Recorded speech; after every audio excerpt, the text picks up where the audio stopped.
I thought what was really significant about that interview was the amount of times that Ben Affleck used a variation of the phrase, there's a lot of story. There's a lot of storytelling. There's a lot of story. The story is, and he kept going back to this phrase. And the reason he did is actually one of the reasons that I don't find myself drawn to Batman versus Superman.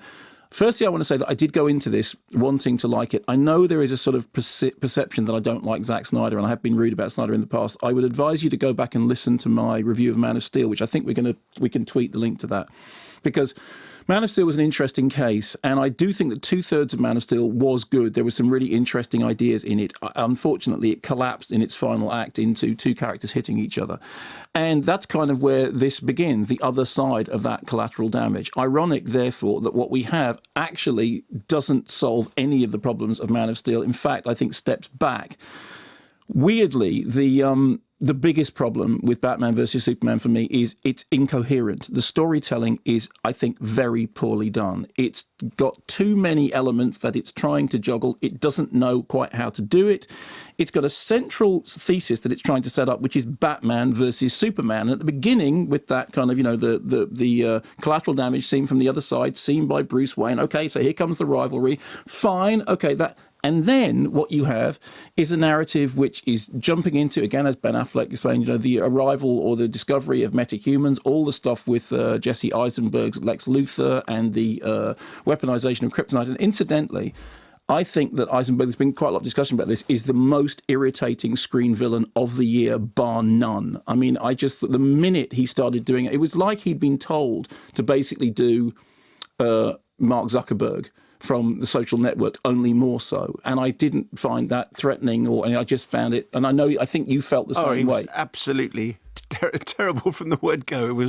I would say it's probably the worst thing. Yes, he's irritating within 30 seconds. So that really bothered me. Now, I know that some people will not find that. I did find that, and that was a problem for me. The second thing is that the narrative, basically, it flashes back, it flashes forward, it goes into dream sequences, it goes into visions, and it does this so much that actually the story, which is kind of all over the place enough, becomes more complicated than it needs to be, to the point that you find yourself thinking, I'm sorry, is this true? Is this not? Is it a vision? Is it not? And all the time in jumping between these various things, which it does for about 90 minutes, you just keep thinking, just start the story, move the story forward, just follow the line of the narrative.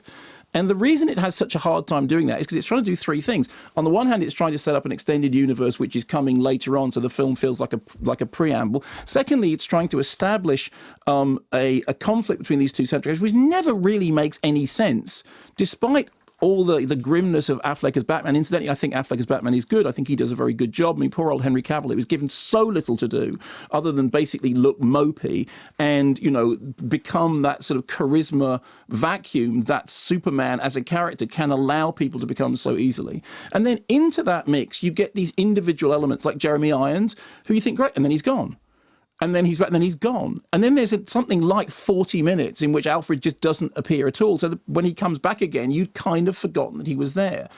And then you move into the final act, and I don't want to give away any plot spoilers at all, but the final act, which is a climactic confrontation, which makes no sense, is all to do with sheer scale of spectacle, and has all the disappointment of having spent that long getting to that conflict with nothing other than feeling like somebody getting all the ducks in the row so that by the time we get to the end, we can have this final act. So I did, and I hate to say this because I think that fans want this to be a good film. And incidentally, there are some fans who do love it. I know there are because I've heard from them, and good for them, because in a way the movie is made for the fans, and I do want them to be served by it, because heaven knows, I mean, I respect fandom enormously, and I am not a huge comics enthusiast. I don't know half as much as most of those people do, and I really want them to be having a good experience with the film. All I can tell you is that my experience of it was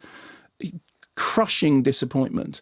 That what Snyder hadn't done was to build on the promise of Man of Steel, that rather than solving the problem of the final third of Man of Steel, what he'd done was use that as a jumping off point, but then just fallen back into the quagmire of that final third. I think he also makes the mistake of mistaking murkiness for darkness, and they're not the same thing. I think that what Christopher Nolan was doing, I know I'm a Christopher Nolan fanboy, but I think that what Christopher Nolan did with the Dark Knight movies actually did have depth, and this doesn't have depth. It really doesn't. It is really about the surface. That's not to say that Snyder cannot do depth, because I think that there is so much that's promising in the setup of Man of Steel. And it's so disappointing to just see it being as this Batman versus Superman being as turgid as it is. It feels like a project that was pulled in 48 different directions. It feels like something that, it's that old Terry Gilliam thing, isn't it? A camel is a horse designed by a committee. And this is the greatest criticism of it. I got bored. And I really didn't want to be bored. I really wanted to be excited. I thought it was incoherent. I thought it was stodgy. I thought that it didn't have any of the joie de vivre, the frisson that story needs in order to work. And it's a shame because I really wanted it to be so much better.